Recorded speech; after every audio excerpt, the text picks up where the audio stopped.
នាងខ្ញុំឈ្មោះចារិយារាល់ថ្ងៃរស់នៅជាមួយមីងនិងពូរាល់ថ្ងៃពូនិងមីងតែងតែវាយឡើងជាមួយគ្នាស្ទើរតែរាល់ថ្ងៃ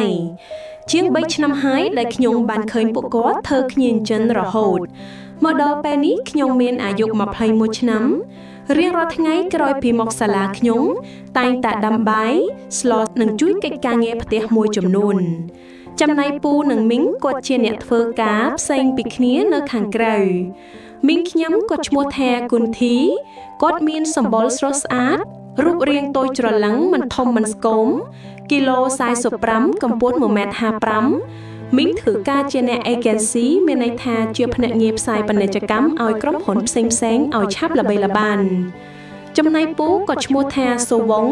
ជាអ្នកធ្វើការរត់ភ្នែកពុនខ្ញុំជាក្មួយស្រីខាងមីងខ្ញុំមករត់ណៃជាមួយពួកគាត់តាំងតែពីម៉ែឪខ្ញុំគាត់បានធ្វើចំណាក់ស្រុកទៅប្រទេសម៉ាឡេស៊ីខ្ញុំរត់នៅជាមួយមីងពូនៅក្រុមគ្រួសារមិនដែលហ៊ានចេញទៅណាជាមួយមិត្តភក្តិឡើយព្រោះគ្មានមនុស្សនៅចាំផ្ទះនិងត្រូវធ្វើលំហាត់សាលាផង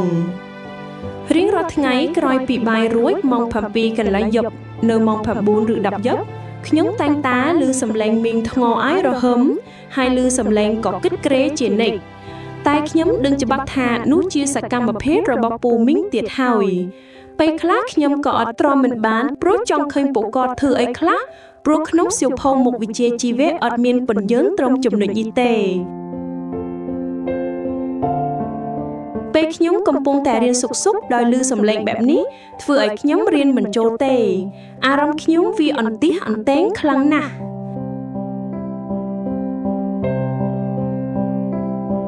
ពេលពួកគាត់ទៅធ្វើការបាត់ទៅខ្ញុំមានគំនិតលួចចោះជញ្ជាំងបន្ទប់នៅកន្លែងដែលមើលច្បាស់រួចខ្ញុំបានយករូបថតមកបាំងប្រហោងនេះធ្វើឲ្យពួកគាត់មិនចាប់អារម្មណ៍ឡើយថាមានប្រហោងមួយពីតុខ្ញុំអង្គុយរៀនទៅកាន់ខាងចុងគ្រែបន្ទប់ពួកគាត់ខ្ញុំមើលឃើញច្បាស់ពេញបន្ទាប់ហើយគំនិតលួចចោះជញ្ជាំងបន្ទាប់នេះគឺកើតចេញពីមិត្តភក្តិកាលពីឆ្នាំមុនទៅលេងផ្ទះវារួចនាំគ្នាលួចមើលបងវាធ្វើគ្នាព្រោះតែបងរបស់វាទើបតែរៀបការហើយថ្មី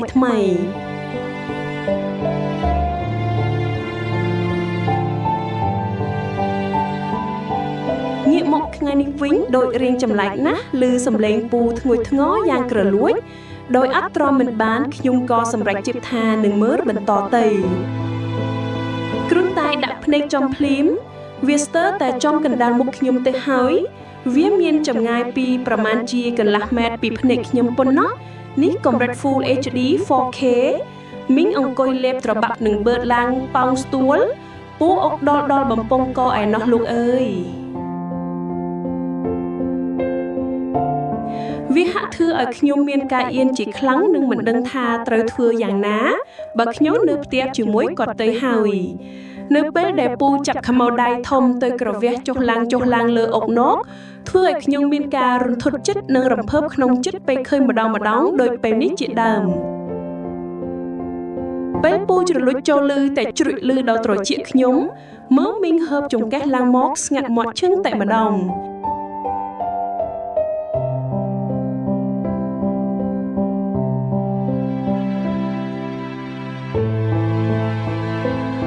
ខ្ញុំខំទប់អារម្មណ៍ភ័យផងអស់ផងធ្វើឲ្យអុកណុកតូចខ្ញុំវាញាក់ខ្ទោកយ៉ាងម៉េចទេបានតែបន្តិចលឺមីងធ្ងួយយ៉ាងក្រលួតឲ្យរហើមក្នុងបន្ទប់ពោពេញទៅដោយសំឡេងកង់រំពងខ្ញុំឈប់មើលហើយនឹងមកធ្វើកិច្ចការសាលាបន្តវិញក្រោយចប់ឃើញពូចេញមកក្រៅអត់មានស្លៀកពាក់អីទេប្រឡែងចោលដើរពេញវាលពេញកាលហ្មងគាត់ដើរកាត់បន្ទប់ខ្ញុំទៀតផងខ្ញុំក្រោកទៅមើលមីងក្នុងបន្ទប់ឃើញមីងដេកលក់ដោយសក្តីអស់កម្លាំងខ្ញុំឆ្ងល់ណាស់គ្រាន់តែធ្វើអញ្ចឹងសោះអីក៏ហត់ម្លេះមែនចុះក្រែងវាស្រួលណាស់អីបើហត់ម្លឹងប្រឹងធ្វើគ្នាមែនណរួចពូដើរចេញពីបន្ទប់ទឹកចូលមកបន្ទប់ដេកវិញលោកអើយធំហើយវែងទៀតនេះប្រហែលជា2ចំអាំទៅដឹងបើភ្លើងមិនបើកទេខ្ញុំក៏មិនឃើញច្បាស់អញ្ចឹងដែរដល់ឃើញអញ្ចឹងខ្ញុំហាក់ដូចជាត្រជាក់ចុងដៃចុងជើងនិងស្ពឹកមុខដោយអារម្មណ៍ពិបាករកកាត់អ្វីមិនត្រូវទេ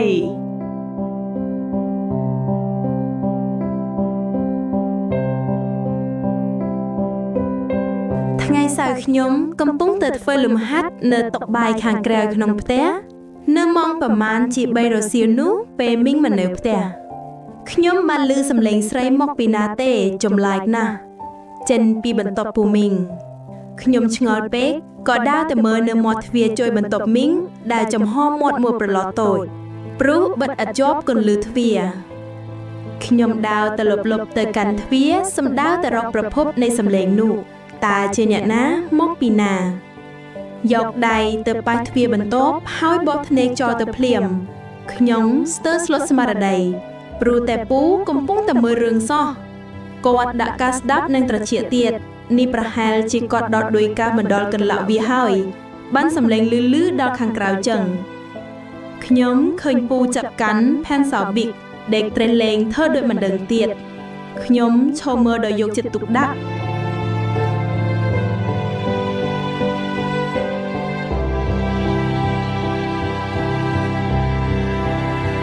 កំពុងតែលងនឹងពូបែបនេះក៏ជ្រុលដៃទៅរឹងទ្វាររបើកចំហធំធ្វើឲ្យគាត់ភ្ញាក់ហើយសម្លឹងមកឃើញខ្ញុំធ្វើឲ្យគាត់ស្រឡំកាំងទាំងដៃកាន់ផែនសយ៉ាងត្រង់ធ្លោនៅចំពោះមុខខ្ញុំគាត់បំរុងនឹងហាមមុននិយាយមកកាន់ខ្ញុំតែខ្ញុំទាញទ្វារបន្ទប់គាត់បិទវិញរួចគាត់ដើរយ៉ាងលឿនទៅតុបាយធ្វើលំហាត់វិញ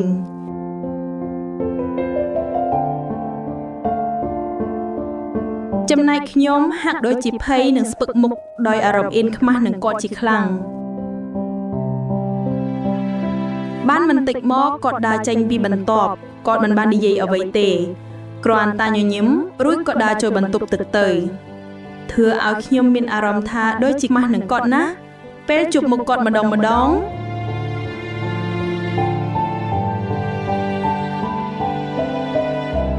ក្រោយមកពូធ្វើកៅតែមកព្រឹកទេ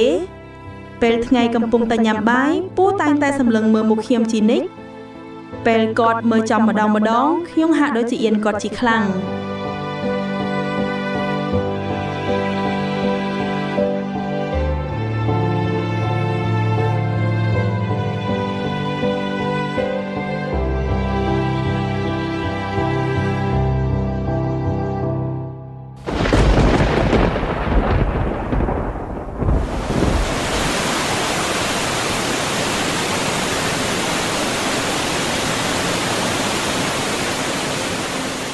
ខ្ញុំចេញពីរៀនមកត្រឺទឹកភ្លៀងក៏ចាប់ផ្ដើមក្តៅខ្លួននិងផ្ដាសាយធំព្រឹកឡើងឈឺងើបទៅរៀនមិនរួចទេ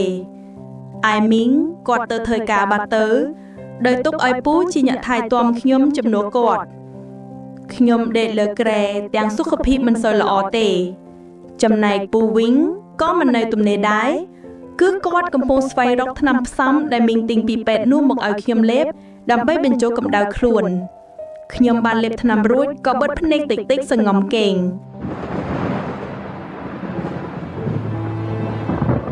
ខ្ញុំមើលទៅមុខគាត់តិចពូបានប្រើក្រសែភ្នែករបស់គាត់មកមើលខ្ញុំពីក្បាលដល់ចុងជើងមិនដឹងថាគាត់កំពុងគិតអ្វីនោះទេរួចក៏ចេះតែសម្លឹងមើលខ្ញុំត្រង់ចង្កេះព្រោះពេលនោះខ្ញុំស្លៀកខោខ្លីរឹបសាច់និងអាវយឺតដៃខ្លីដែរខ្ញុំគិតថាពូកំពុងគិតមិនល្អដាក់ខ្ញុំមិនខានឡើយ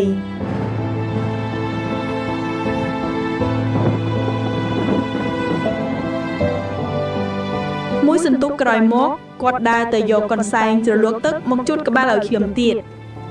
ខ្ញុំរីករាយណាស់ពេលបានគាត់មើលថែយ៉ាងនេះព្រោះខ្ញុំខំទទួលអារម្មណ៍កក់ក្ដៅនេះតាំងពីម៉ែឪពួកគាត់មិនទាន់ទៅម៉ាឡេស៊ីឯណោះអារម្មណ៍ដែលខ្ញុំមានការព្រួយបារម្ភខ្លាចគាត់ធ្វើមិនល្អរួមទាំងការលួចមើលគាត់ពីមុននោះក៏រលាយបាត់អស់ព្រោះគាត់ពិតជាស្រឡាញ់ថែមទាំងយកចិត្តទុកដាក់ចំពោះខ្ញុំដូចកាលពីមុនដដែល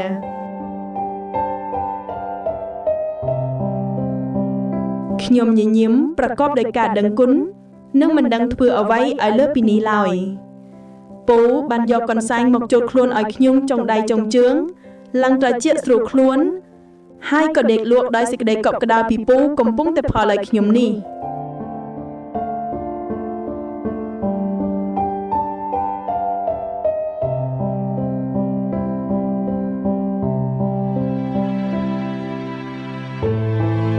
អូយកំពុងតែបិទភ្ ភ្នែកកេងដោយត្រជាក់កន្សែងជូតខ្លួនបែបនេះស្រាប់តែខ្ញុំទទួលអារម្មណ៍ស្រាវស្រាញខ្លាំងនឹងដៃរបស់គាត់លូកជូតក្នុងអាវខ្ញុំធ្វើឲ្យខ្ញុំព្រឺសម្បុរឡើងភ្ញាក់ហើយគាត់និយាយថាពូឃើញក្មួយលួចមើលតើក្មួយឃើញស្អីខ្លះប្រាប់ពូតិចមើលសំណួរនេះធ្វើឲ្យខ្ញុំពិបាកឆ្លើយតបចំពោះគាត់ខ្ញុំមិននិយាយតបទៅគាត់ភ្លាមទេបន្ទាប់មកគាត់បន្តទៀតថាចុះក្មួយឃើញហើយមានអារម្មណ៍ខ្លះទេក្មួយសុំទោសពូខ្ញុំគ្មានបំណងទេគាត់បានលូកដៃចូលទៅក្នុងខោខ្លីដ៏រឹបនេះធ្វើឲ្យខ្ញុំដកដង្ហើមធំនិងវែងកុំអីពូកុំកុំបារម្ភអីក្មួយនឹងបានស្រួលខ្លួនបំផុតមិនអាចបំភ្លេចបានទេហើយបើក្មួយបានបញ្ចេញទឹកអម្រត់ទៀតនោះប្រកាសណាស់នឹងឆាប់សះស្បើយពីជំងឺនេះមិនខានឡើយខ្ញុំមិនតបនឹងពាក្យសម្ដីគាត់និយាយនោះទេឬក៏ចោលកន្ទុយភ្នែកសម្លឹងមើលមុខគាត់ក្នុងអារម្មណ៍រន្ធត់ញាប់ញ័រពិតណាស់ពេលនេះបេះដូងខ្ញុំហាក់ដូចជាលោតស្ទើរខុតចង្វាក់ទៅហើយនាទីចុងក្រោយដើម្បីឲ្យខ្ញុំមានអារម្មណ៍ស្រអាប់គាត់យកមេរៀមដៃកណ្ដាលមកត្រាដូសេខ្ញុំស្រាវណាស់ខ្ញុំចង់តែហាមាត់និយាយថាលូកចូលប្រហោងមកខ្ញុំស្រាវមាត់អូកណូកតូចនេះណាមានតែធ្វើមិនដឹងខ្លួនចាប់ដៃគាត់មកសង្កត់លើអូកាណូកខ្ញុំធ្វើដូចខ្ញុំនេះប្រកាយគាត់អញ្ចឹងស្ទើរមិនអាចជឿបានថាខោខ្ញុំវាសំជោកអស់ទៅហើយបានឯពូបានឯប៉ុណ្ណឹងបានឯខ្ញុំឈឺណាស់គាត់ក៏ឈប់ទឹកមែនតែក្រាបមកលើក្រែខ្ញុំនិងចាប់ទាញខោទាំងអស់ខ្ញុំចិនខ្ញុំសួរគាត់ទៅវិញថាពូចង់ធ្វើអីនឹងអ៊ុយគាត់អោនមកបើចិនចាប់ថ្នាក់ថ្នមអូកាណូកតូចធ្វើឲ្យខ្ញុំមានសេចក្តីសុខជាខ្លាំងព្រោះមិនឈឺដូចជាមេរៀមដៃទេធ្វើឲ្យអូកាណូកតូចវាកំពុងតែទាញដណ្ដើមគ្នាទៅវិញទៅមកអញ្ចឹងគាត់និយាយមកកាន់ខ្ញុំ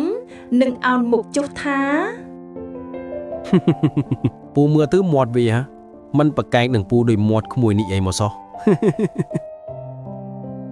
ខ្ញុំមិនតបតនឹងគាត់ទេព្រោះនេះវាជាការពិតប្រាកដមែនខ្ញុំលួចមើលពួកគាត់3ឆ្នាំហើយខ្ញុំក៏ចង់សាក់ម្ដងដែរថាតើវាទទួលបាននូវអារម្មណ៍ដូចម្ដេចដូច្នេះបានជាមាត់ខ្ញុំប្រកែកគាត់តែអូកណុកតូចខ្ញុំវាមិនចំទះបែបនេះវាឆ្លើយថាអូខេតាំងតែពីអាយុ19អីណោះមើលគេធ្វើតែគ្នាចឹងក៏មិនប្រកាសថាខ្ញុំមិនចេះប្រើដៃដែរមួយអាទិត្យប្រើ2-3ដងដែរតាពេលនេះខ្ញុំទទួលអារម្មណ៍ដូចនៅកណ្ដាលវេហាកំពុងតែរសាទបន្តិចម្ដងទៅតាមនៃចលនាមួយដែលពូកំពុងតែធ្វើឲ្យនេះខ្ញុំពេលនេះមានអារម្មណ៍ថាដល់ឋានសុខៈហើយព្រោះតែអូកាណូកតូចបញ្ចេញទឹកអម្រឹតមកខ្ញុំឡើងព្រឺខ្លួនអស់ហើយញាក់ខ្លួនដូចកង្កែបប្រឡាក់អំបិលអញ្ចឹងអូកាណូកតូចវាញាក់ខ្ទុកខ្ញុំពិតជាសើមណាស់ពូប្រើពេលមិនដល់2នាទីផងខ្ញុំបានចិនបាត់ទៅហើយចំណែកគាត់ក៏មិនបន្តទៀតទេគាត់និយាយថាស្រួលណាស់ក្មួយចាស្រួលឡូណាចឹងគេងទៅយើកម្លាំងមកវឹងហើយបើចង់ពេលណាប្រាប់ពូស្ងាត់មកណាកុំឲ្យមីងឯងដឹងខ្លាចគាត់ពិបាកចិត្តខ្ញុំមិនឆ្លើយនឹងគាត់ទេឬក៏បិទភ្នែកគេងដោយសេចក្តីអស់កម្លាំងពេលគាត់ដើរចេញទៅក្រៅបាត់ទៅហើយ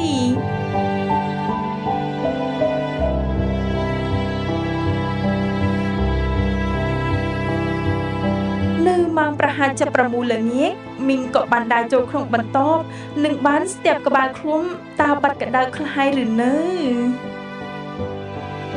មិនហើយក្មួយតើស្រួលខ្លួនខ្លះវិញហេតុនៅ ចាមីងខ្ញុំដូចជារៀងធូរស្រាលខ្លះហើយ ល្អណាស់ចឹងថ្នាំគេខ្សំឲ្យនេះពិតជាប្រកែមែនដាក់តែ2ដងសងរៀងបាត់ក្តៅដែរណា ចាមីងខ្ញុំដេកយូរពេកភ្លេចឲ្យដាំបាយខ្ញុំទៅដាំបាយសិនណា ដេកទៅមីងឃើញពូឯងដាំស្លហើយប្រហែលជាចិត្តឆ្អិនហើយទៅដឹង ចា មិនដេកស្រាតចឹងក្មួយ អូមុននោះខ្ញុំក្តៅពេកក៏ស្រាតវាចេញហ្មងទៅ កុំថាឡៃឯងឈឺចឹងដេកស្រាតមីងឈឺក៏ដេកស្រាតជាងឯងទៀតដែរណោះ ដេកទៀតទេចាប់បានជាតិនឹងតារៀនវិញ ចាមីងអរគុណ ក្រោយពីខ្ញុំងូតទឹករួចពេលម៉ោង7យប់មីងក៏បានហៅឲ្យខ្ញុំទៅហូបបបរដែលមីងដាំឲ្យខ្ញុំហូបឡើងបែកញើសរួចលេបថ្នាំនឹងទៅកម្លែកដេកវិញខ្ញុំដេកមិនលក់ភ្លាមទេគឺនៅតែគិតថាតើរឿងពីថ្ងៃនោះជាការស្រមើស្រមៃឬក៏ជាការពិតព្រោះខ្ញុំដូចជាស្រពឹកខ្លាំងណាស់ចុះបើនោះជាការពិត ស្រួលក៏នេះណាបងសម្លាញ់អូយស្រួលណាស់ យីនេះសំឡេងមីងទៅតាទៀតហើយខ្ញុំក្រោកទៅមើលទាំងកម្លាំងលហិតលហាយនៅឡើយទៀត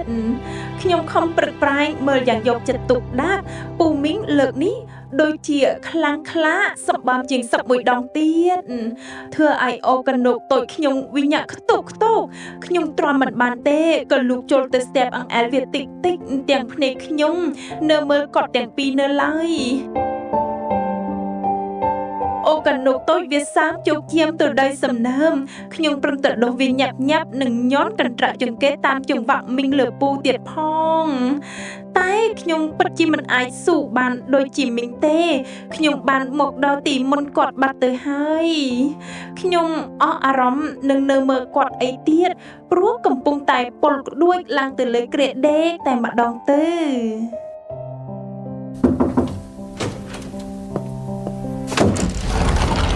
ស្រាប់តែមួយសន្ទុះក្រោយមកក៏បានលឺសូរសំឡេងគាត់ទ្វារថ្នមខ្ញុំក៏បានដើរចូលទៅកាន់ទ្វារនិងបើកទ្វារមើលគឺជាពូសខ្ញុំបានសួរនាំគាត់ថា ពូមានការអីមែនទេ ពូគ្រាន់តែមកមើលថាតើក្មួយនៅក្តៅខ្លួនទេអត់ទេ អត់ទេពូខ្ញុំអត់មានក្តៅអីទៀតទេ មើលពូស្តាប់ក្បែររបស់ឯងបន្តិចមើលនៅក្តៅតា អត់ទេក្តៅតិចហ្នឹងវាធម្មតាទេខ្ញុំមិនអីទេ ពូដើរចូលមកក្នុងបន្ទប់ខ្ញុំហើយគាត់បើកទ្វារដាក់កន្លះទៀតខ្ញុំគិតក្នុងចិត្តថាគាត់មិនមែនមកតែប៉ុណ្ណេះទេគឺច្បាស់ជាចង់គុជខ្ញុំមិនខានឡើយ តើពូចង់ធ្វើអីមែន គាត់មិននិយាយទេ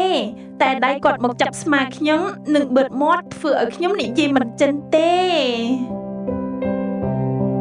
គាត់បានផ្ដួលខ្ញុំទៅលើគ្រែរួចគាត់បានទាញយកខ្មៅដៃមួយដាមចេញមកធ្វើជាកាដូឲ្យខ្ញុំតែខ្ញុំឃើញហើយមិនរំភើបទេគឺរន្ធត់ទៅវិញព្រោះតាំងតែពីកាត់មកមិនដែលឃើញខ្មៅដៃអីក៏ធំម្ល៉េះ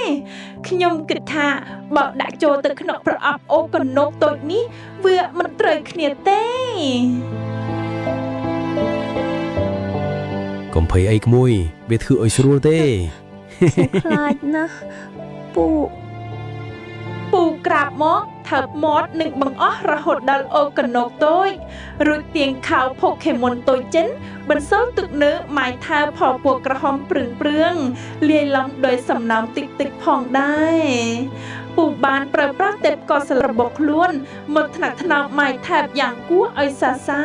រចុះឡើងពេលដែលគាត់បឺតសេខ្ញុំ ស្លាំងស្លើភ្នែកណាស់កាន់តែស្រាវស្រាញស្ទើរតែចេញទឹកម្ដងមិនកាលទេហើយ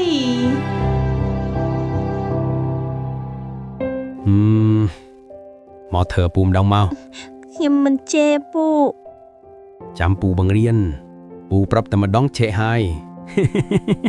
ពូហុចខ្មៅដៃមកឲ្យខ្ញុំនឹងចាប់ដៃខ្ញុំទៅកាន់ខ្មៅដៃនេះវាធំណាស់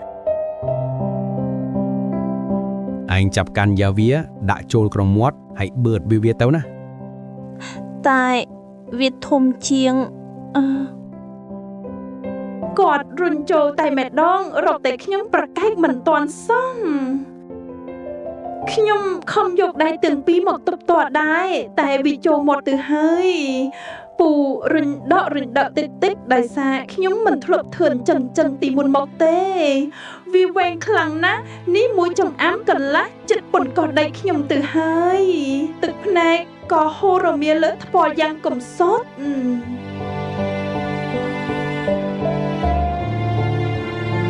បានតែបន្តិចគាត់រុញឲ្យខ្ញុំដួលទៅលើគ្រែហើយគាត់ចាប់ជើងទាំងពីរមកដាក់ស្មាកាន់ទម្រង់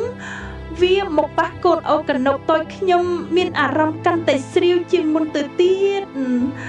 ខ្ញុំខំកាម៉តសុគតចិត្តបិទភ្នែកកុំឲ្យភ័យខ្លាចគាត់យក pencil big នោះមកគោះកវែកចុះឡើងធ្វើឲ្យខ្ញុំហែលហើរជាខ្លាំងឬគាត់ចលុតចូលទៅបានបន្តិចសោះអូយពួកខ្ញុំឈឺណាស់គាត់មិនស្ដាប់ខ្ញុំទេគាត់គិតតែពីតបុលចូលតិចនឹងដកមុខបន្តិចក៏រុញទៅទៀតពេលនេះកូនអូកណុកទៅខ្ញុំវាបែកទឹកខ្ទិះប្រឡាក់ពេញ pencil big ទៅហើយបថោដោយសារតែវាធំនិងវែងពេកពូស៊ូខំបញ្ជា pencil big ចូលក្នុងយ៉ាងជ្រៅរហូតកប់លេចបាត់ទាំងខ្លួនធ្វើឲ្យខ្ញុំទទួលអារម្មណ៍ថាណែនផងឈឺចាប់ស្ទើរដកដង្ហើមមិនរួចខ្ញុំព្យាយាមយកដៃទប់កុំឲ្យគាត់រុញចូលទៀតតែនៅតែមិនអាចទប់កម្លាំងរបស់គាត់បានឡើយគាត់បានធ្វើចលនាមួយថ្នមខ្ញុំក៏ងើបមកមើលវាលូនចូលតាមចលនានេះដែរពូពិតជាពូកែខ្លាំងណាស់ដាក់តែតិចទេធ្វើឲ្យខ្ញុំដឹងហក់ថ្ចរអារម្មណ៍នេះឡើងអ៊ូលអាអ៊ិចអាពេលនេះកូនអាអុកនោកតូចវាបានបែកទឹកទីប្រឡាក់ពេញ pencil big ទៅហើយ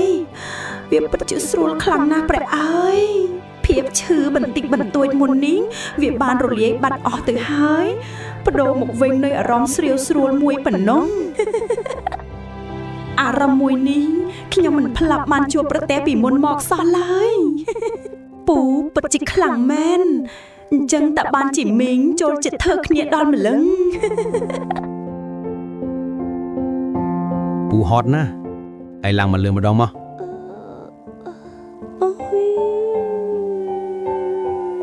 វាមិនចេះទេ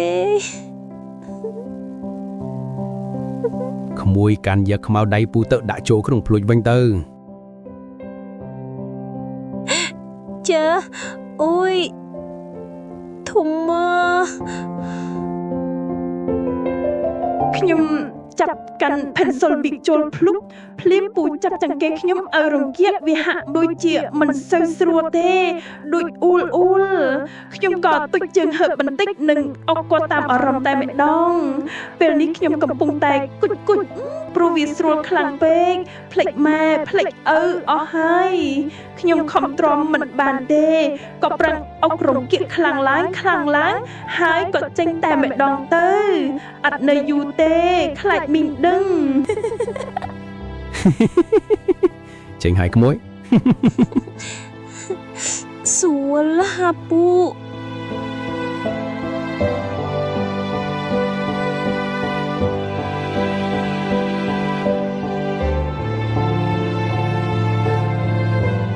ចាប់ចង្កេះខ្ញុំហើបឡើងនឹងអុកពីក្របឡើងលាន់សូខ្ទោខ្ទាពេញបន្ទាប់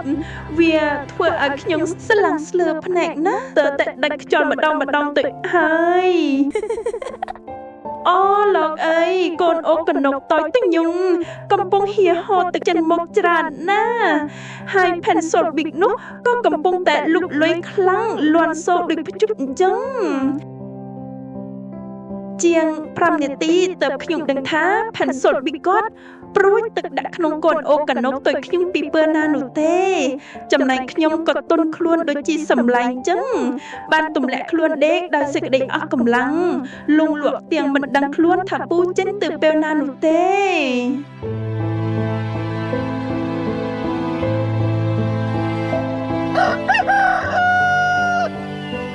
ព្រឹកនេះខ្ញុំបានក្រោកឡើងពីគេងដោយសេចក្តីរីករាយជាមួយនឹងថ្ងៃថ្មីបើកភ្នែកទីមួយស្មាំញញឹមព្រោះយប់មិញខ្ញុំធ្វើការហត់នឿយណាស់គ្រាន់តែសគាអូកនៅតូចបន្តិចបន្តួចមិនជាអីទេតែខ្ញុំហាក់ភ័យខ្លាចប្រសិនជាមីងដឹងថាខ្ញុំកំពុងតែលូកថ្លើមគាត់បែបនេះតើគាត់ធ្វើយ៉ាងណាដាក់ខ្ញុំតាមដំណើរទៅចុះ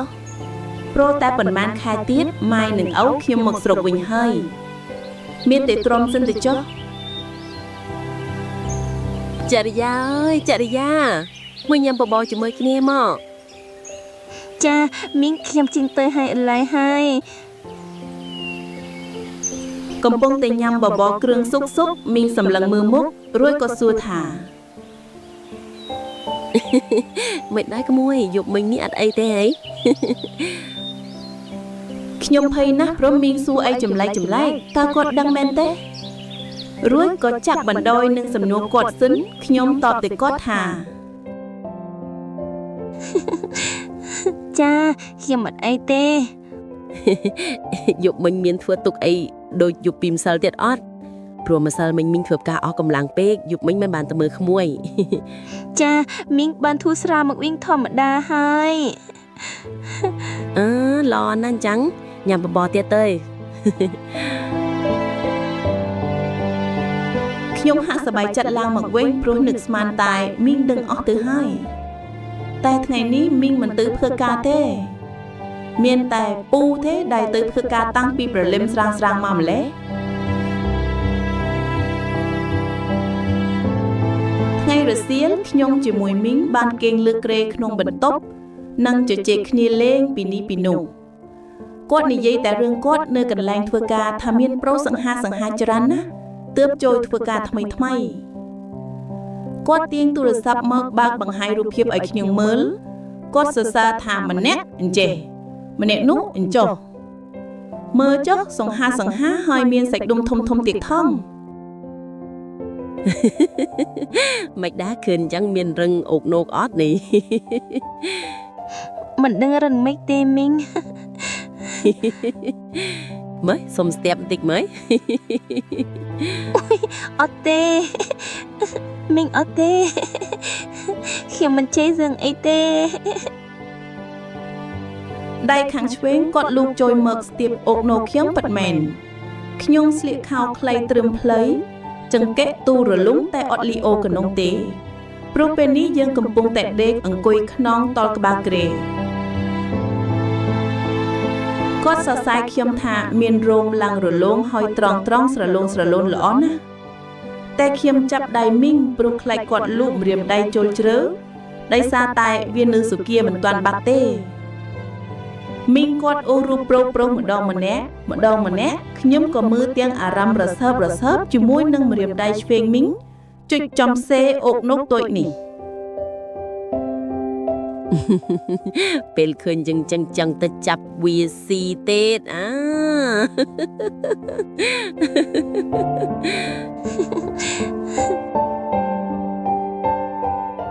នេះមិនមែនជាលើកទី1ដែលមីងគាត់អង្អែលអូកនោះតូចខ្ញុំទេ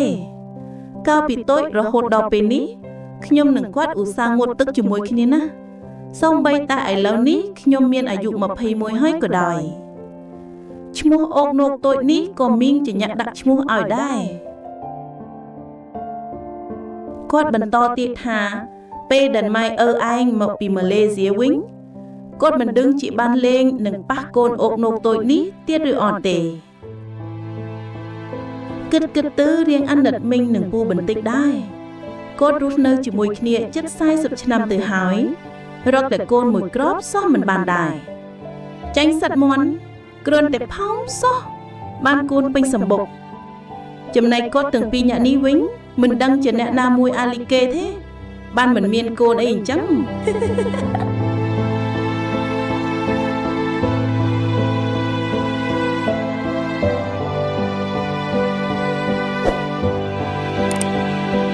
។